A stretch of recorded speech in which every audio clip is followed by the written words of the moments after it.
Olá pessoal, beleza? Espero vocês entrarem aí para a gente poder começar a conversar hoje.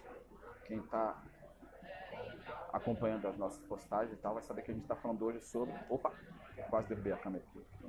Sobre nazismo, holocausto e judeus. Tá? Vou colocar aqui para vocês.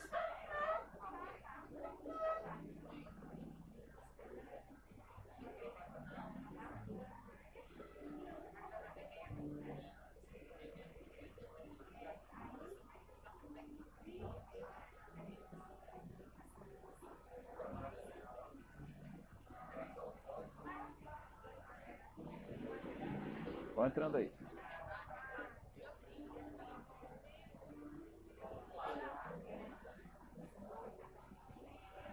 Vão entrando que a gente já vai conversar, tá? Aqui no reflexo para vocês é o tablet que eu tô com algumas anotações para a gente poder conversar hoje. E aí, Daniel, beleza? Tranquilo? Bem, fechando aqui.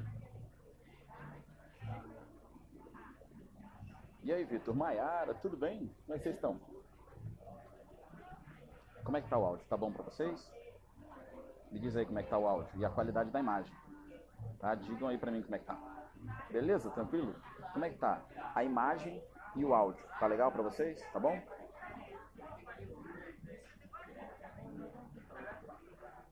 Olá! Bem, eu vou esperar vocês me responderem aí. Professor famoso. Tá, eu quero saber com vocês. Áudio tá baixo? Tá, deixa eu aumentar aqui. Opa.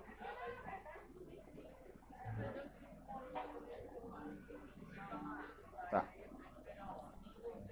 Beleza, é porque eu tô num restaurante. Hoje eu tô. E aí, Renato, beleza?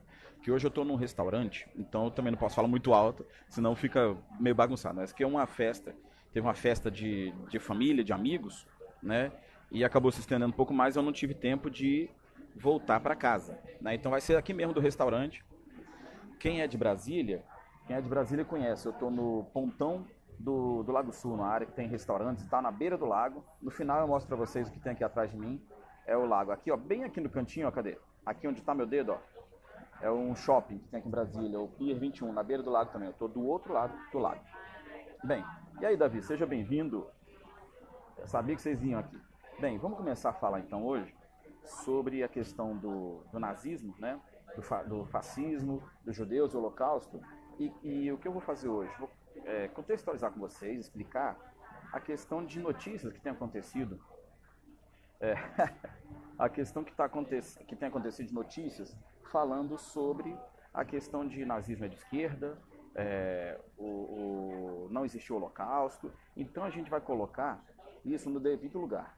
Tá? A gente vai colocar no devido lugar porque são coisas que estão sendo divulgadas de uma forma errada na internet. Tá? Está sendo divulgado de uma forma muito errada.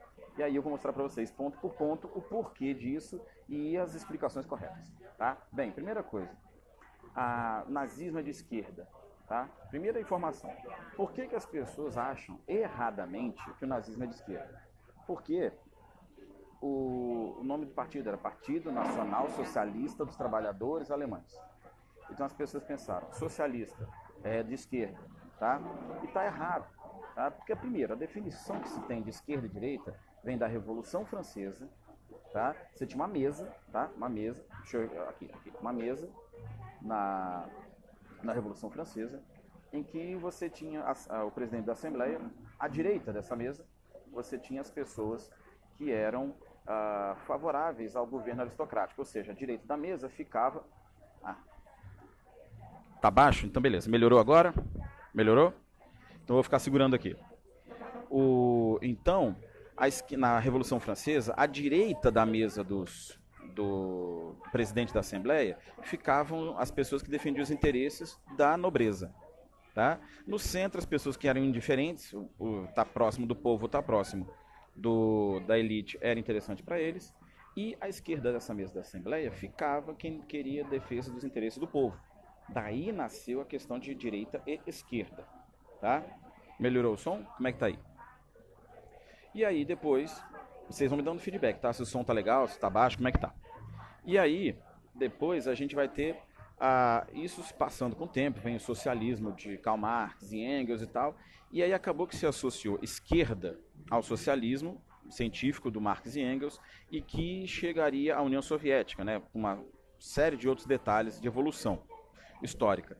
E aí quando você chega e fala que o Partido Nazista era uma coisa de esquerda, está extremamente errado, porque quando ele fala do Partido Nacional Socialista dos Trabalhadores Alemães, ele está querendo falar da questão da sociedade alemã, do trabalhador alemão que podia ser cooptado pela ideologia marxista. E o Hitler era completamente contra o marxismo.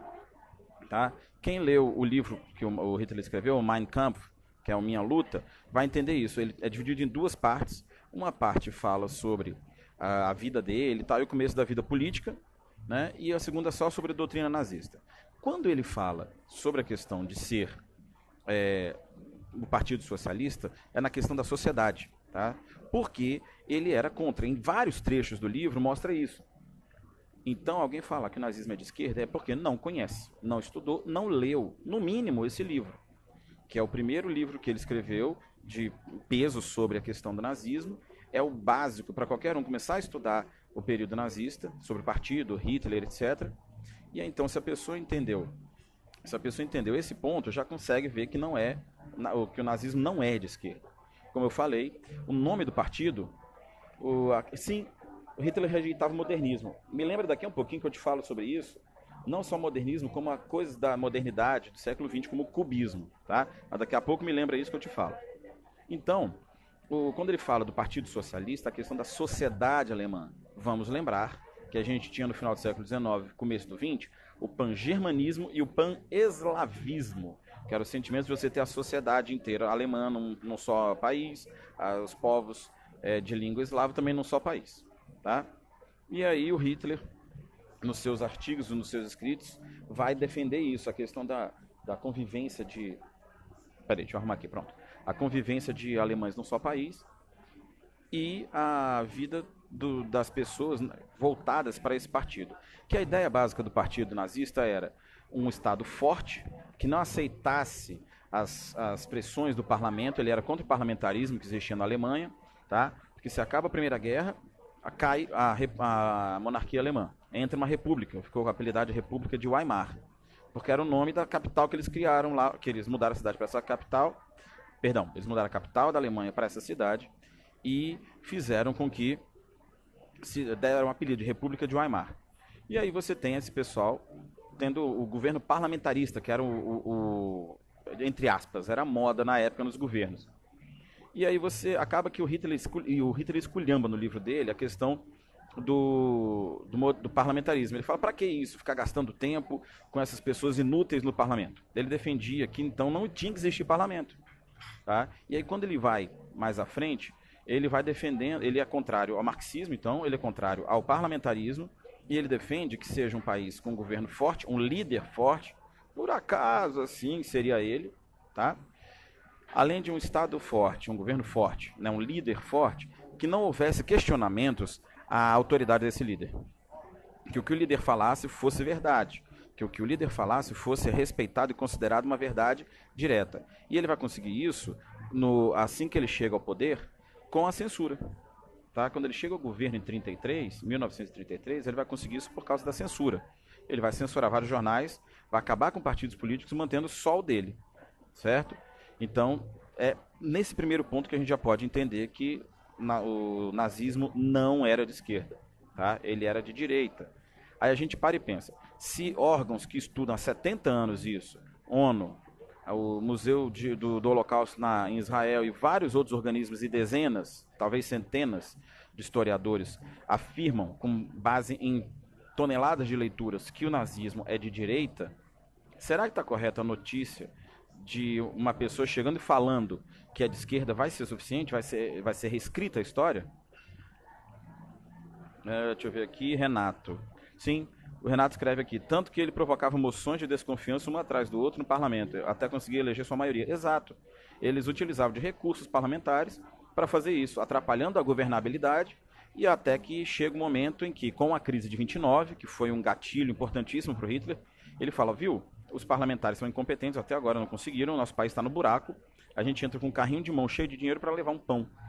Então, votem no nosso partido, que a gente vem há quase 10 anos falando que nós vamos fazer funcionar e a gente vai fazer funcionar. Deem esse voto de confiança na gente, porque vocês já votaram em todo mundo. Vota na gente e vai dar certo. E de 29 a 33, o partido nazista cresce absurdamente em quantidade de cadeiras. Eles conseguem, no começo de 33, a maioria, não precisa se aliar com ninguém, vai governar sozinho.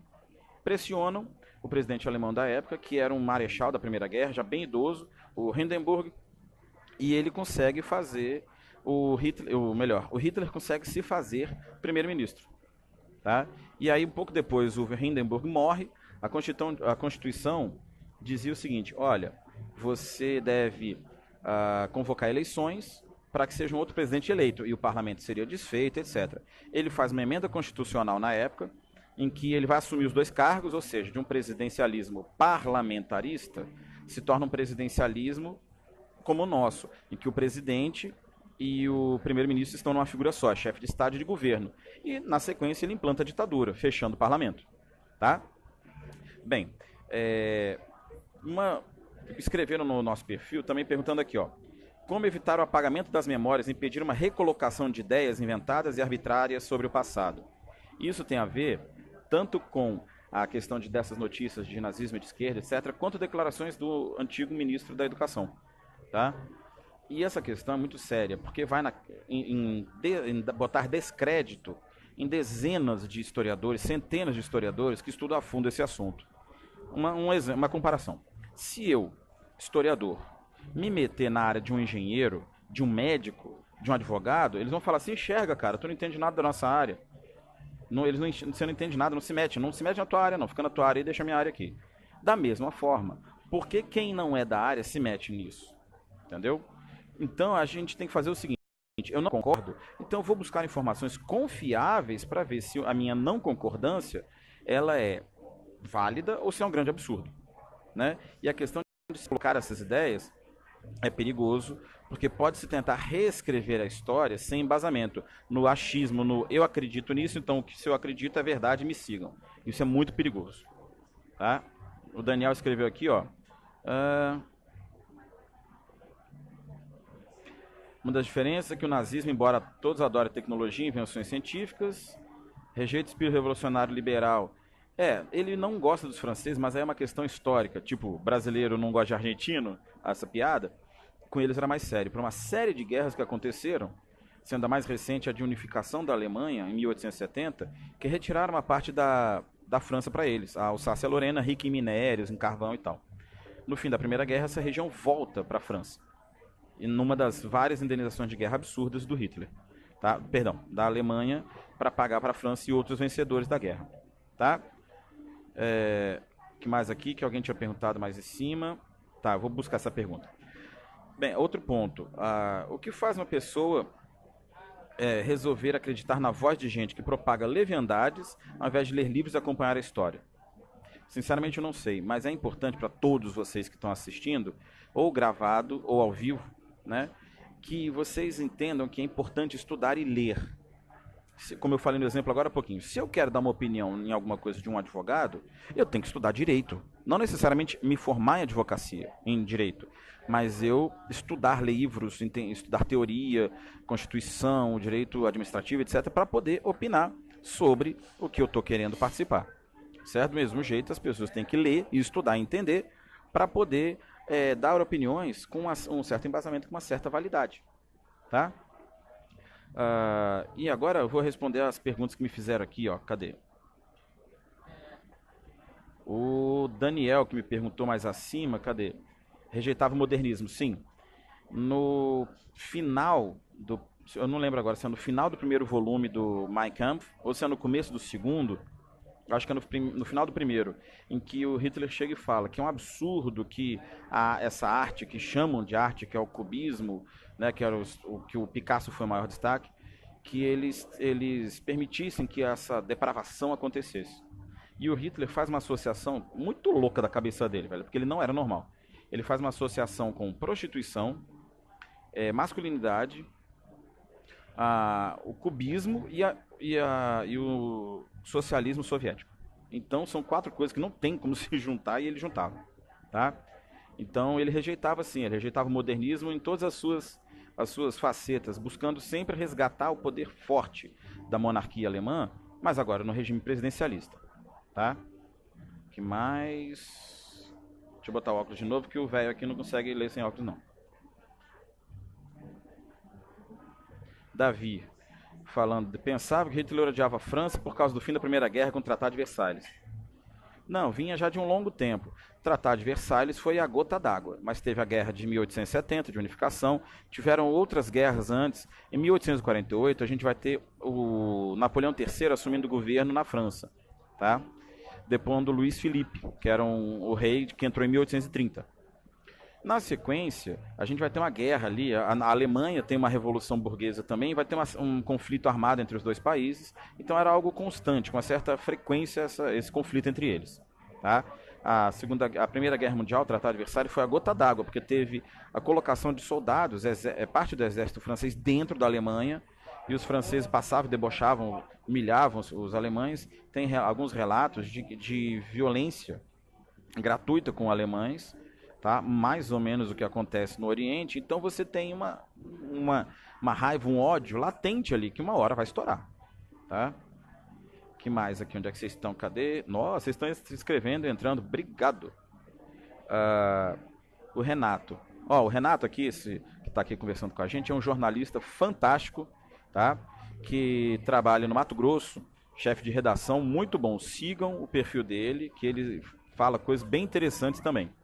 E tem uma voz de locutor fantástica, tá? É muito legal ouvir ele falando. Quem ler minha vida do Hitler verá claramente que ele era de extrema direita. Exato, exatamente. Tá? Quem mais? Oi, Lívia, tudo bem? Adriele. Bem, aí é dos judeus, né? Tá rolando uma música por trás, que é a música ao vivo que tá tendo aqui no restaurante, tá? Então se ficar atrapalhando, vocês me falam que eu boto o microfone mais perto da boca. Peraí, como é que é? Deixa eu ver aí, Davi. Hitler. Eu não, sinceramente, isso que você está falando, se Hitler assinou a França, o rendimento da França, né, a rendição da França, dentro do trem que foi assinado o Tratado de Versalhes, eu não lembro, eu não sei, teria que verificar, tá? Depois eu te falo, tá? E assim, falamos um pouco sobre o nazismo. E a questão dos judeus, qual seria? A questão dos judeus vai vir o seguinte, deixa eu mudar aqui. Porque nós vamos ter, desde o século XIX, o antissemitismo, uma raiva latente na Alemanha e em outros países também pelos judeus. Tá? Como é que se explica isso? Por que acontece isso? Em um certo momento, você tem os judeus perdendo status que eles tinham. Por séculos eles foram participantes da administração de reinos, impérios, como os grandes financiadores daqueles países. Tá?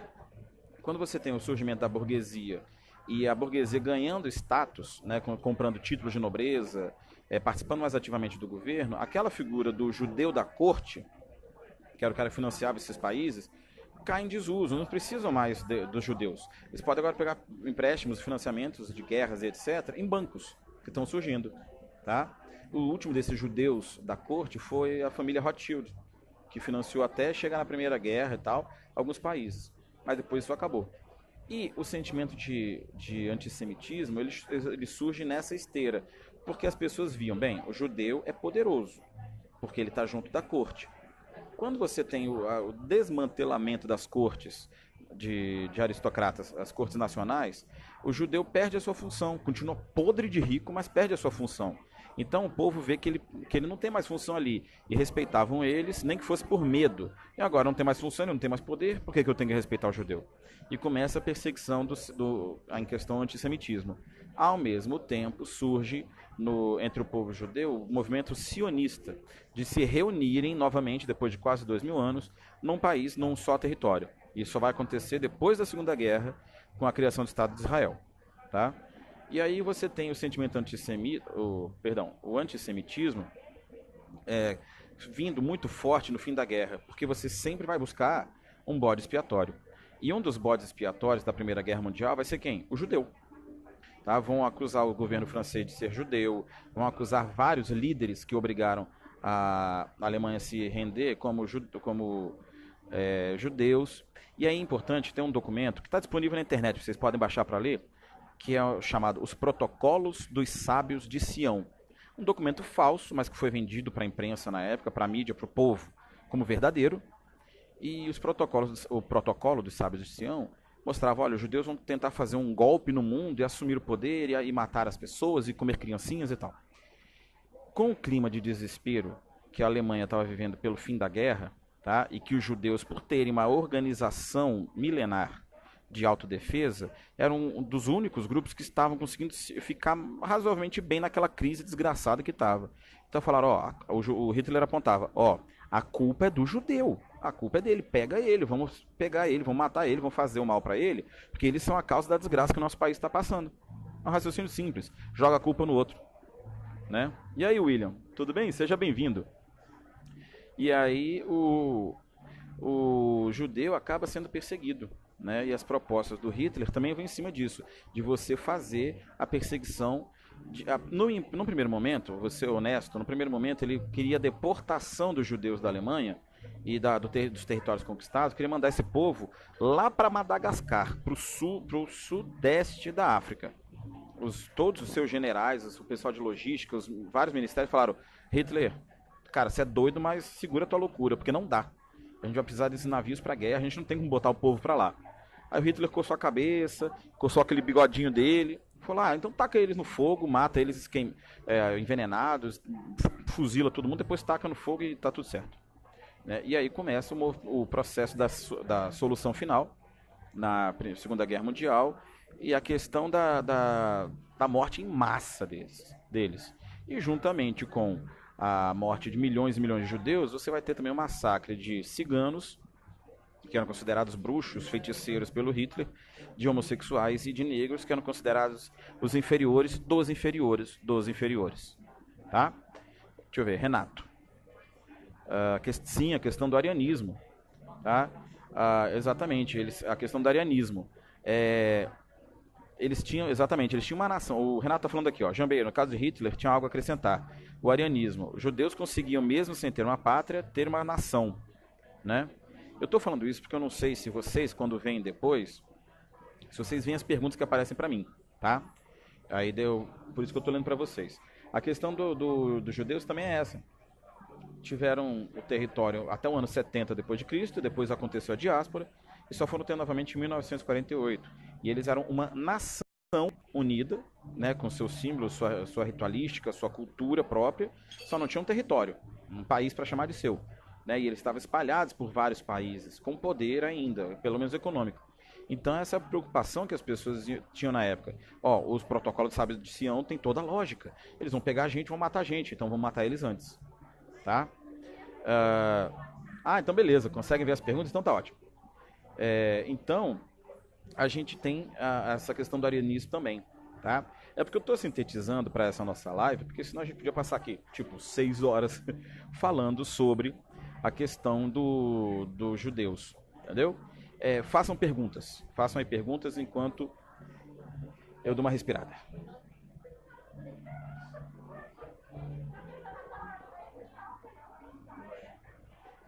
Deixa eu ver se tem mais alguma pergunta aqui por cima.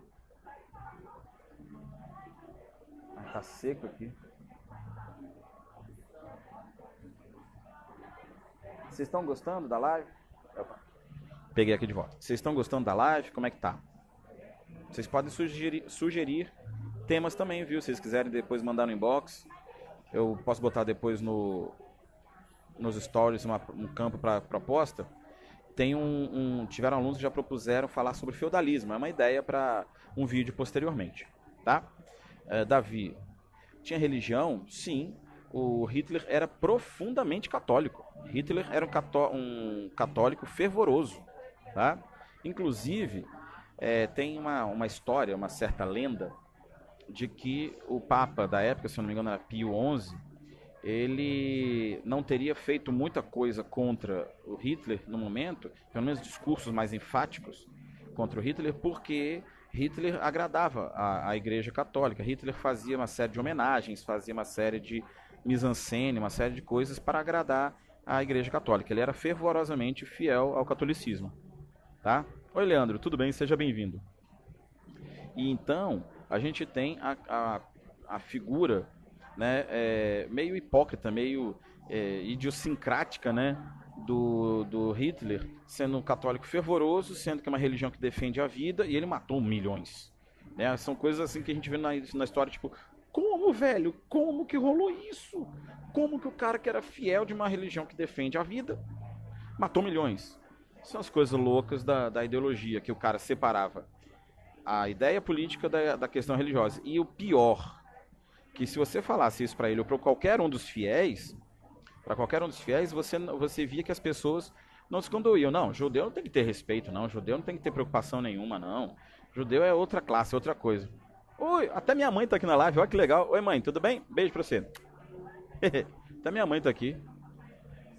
Imagina se ele soubesse. Aquela coisa, né? Pensar o seguinte: como Jesus criou uma outra religião, pronto, ele já não era mais judeu, ele era cristão. Entendeu? O raciocínio era esse.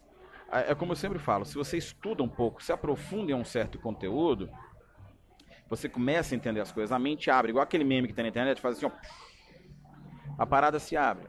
Então é estudar, é pesquisar, é buscar entender. Né? Buscar entender as situações, é não acreditar em fake news. O grande perigo nosso de hoje em dia é acreditar em fake news. Tá? E eu não estou falando só de política, tá? Estou falando de coisas muito mais. Fake news em que alguém vai falar mal de uma outra pessoa, em que alguém fala mal de um time, que alguém fala mal de um político, em que alguém fala mal de alguma coisa, de uma atitude. Pesquisa antes, procura saber antes se aquela informação é correta ou não. Busca em jornais de grande circulação, informações confiáveis, em sites independentes, em mídias independentes que sejam de confiança, tá? Não é o Zé das Couve ali da esquina que vai abrir um blog e que você vai dar 100% de confiança. Não, ele tem que ter um mínimo de checagem das informações. Ah, Jambeiro, por que você está falando isso? Porque eu já trabalhei 4 anos em produção de rádio e TV. Então eu sei do que eu estou falando. Você tem que checar a informação para verificar se aquilo dali não é uma mentira, não é um caô, tá? Se é algo válido, tá? Vamos lá, o Renato.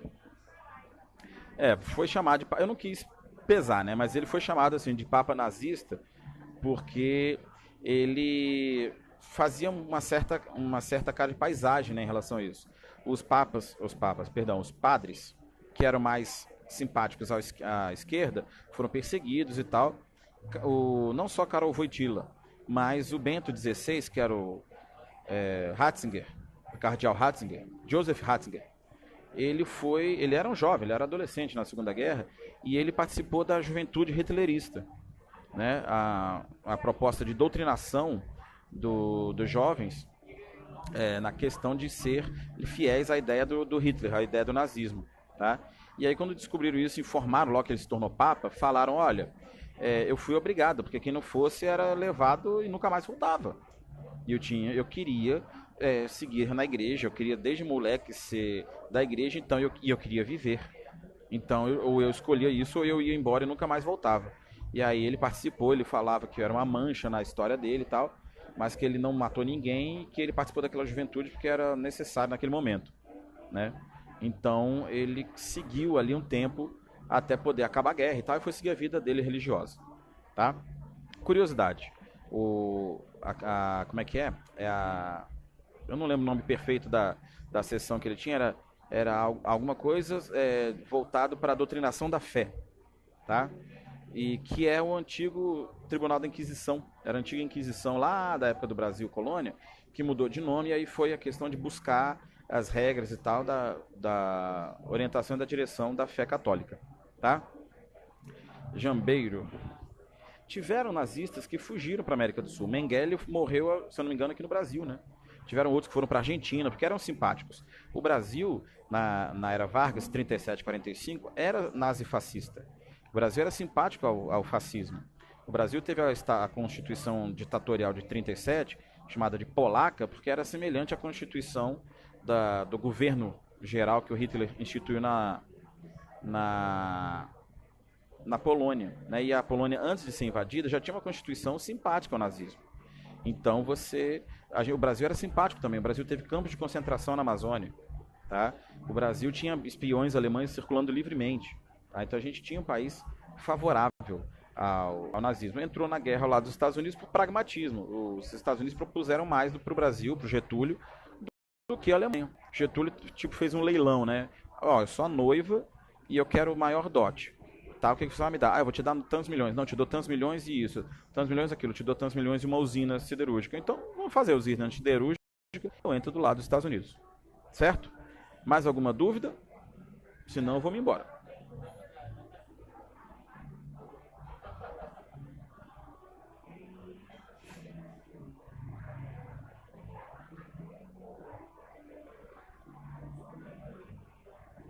Bem, como eu prometi então para vocês, já que vocês não têm mais nenhuma dúvida, mostrar aqui, ó, lá atrás. Bem, cadê? Cadê minha mão? Sumiu minha mão. Ah, não, minha mão tá entrando na tela. Lá no fundo é o Pier 21, ali atrás da árvore, ó, é o Pier 21, que é um shopping muito legal que tem aqui em Brasília. Tá? Eu tô do outro lado, eu tô no Pontão do Lado Sul, num restaurante aqui. Eu esqueci que o fone estava aqui para baixo. Lá atrás é o Pier 21 Shopping, bem interessante aqui de Brasília. Eu estou no restaurante do outro lado do lago e vou me despedindo de vocês agora, tá bom? Daqui a pouquinho já está a live inteira nos stories e mais tarde, até amanhã, eu vou subir para o YouTube e para o Facebook, tá bom? A última pergunta aqui do Davi. Ih, cara, esse comentário é meio machista, hein? Se eu falar isso, as meninas vão ficar bravas comigo. Por aí. Seria uma comparação meio estranha, mas é como eu falei, a questão do dote. Porque, digamos que assim, fosse o pai que estivesse fazendo a filha casar. Quem vai pagar mais para casar com a minha filha? Né? A filha seria o Brasil.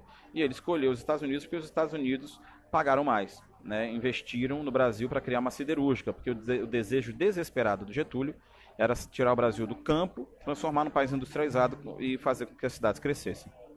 Beleza? Tchau, gente. Fiquem com Deus. Daqui a pouquinho tá ao vivo, tá já online disponível nos stories por 24 horas.